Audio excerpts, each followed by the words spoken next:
The Grand Rapids Committee of the Whole approving the city's spending plan for the 2023 fiscal year, and the main focus is public safety. Fox 13's Doug Reardon was at today's meeting and is live downtown with a closer look now at what's included. Doug?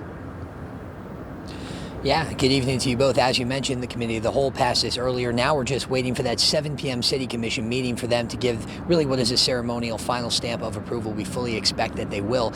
And as you mentioned, public safety really was the focus in all this. Of course, back in April, we had the police killing of 26-year-old Patrick Lyoya, and ever since then and before then, people have been calling for really big police reform when it came to the finances of the city. And that certainly was represented in this fiscal year 2023 budget, no doubt about it. In fact, there's a public safety meeting going on right now, so we'll get you some coverage of that in a moment. But inside this $597 million spending plan, they aggressively tackle some long-awaited and, again, long-called-for reforms in law enforcement.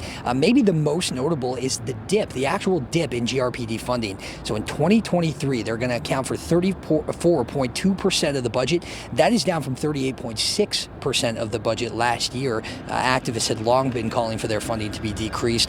And included in it, though, is a $700,000 allotment for what is called co-response. So GRPD partnered with Network 180 here in town, and from now on, mental health professionals from the group will be responding to a lot of mental health calls and addiction calls along with officers. In some cases, officers won't have to go on those nonviolent addiction calls at all.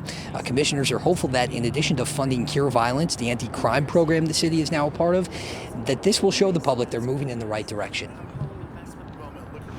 We're only sending officers to the calls where officers are needed.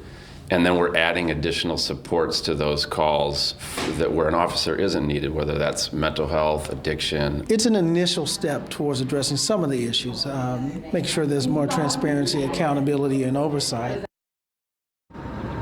Yeah, and this budget certainly does that. If you look at the numbers, it also does a lot, millions and millions for new affordable housing developments, mobility, climate action. We do have that budget posted with this story on our website, so you can go check it out. But public safety really was the #1 focus, again, especially after the killing of Patrick Lyoya back in April. So we asked commissioners, because a lot of recent city commission meetings have actually been shut down due to protest disruptions, we asked commissioners if they understand, if they can understand where these protesters are coming from, if they think this is what they want, and we'll hear their response coming up in our 6 o'clock hour. For now, live in Grand Rapids, Doug Reardon, Fox 17 News.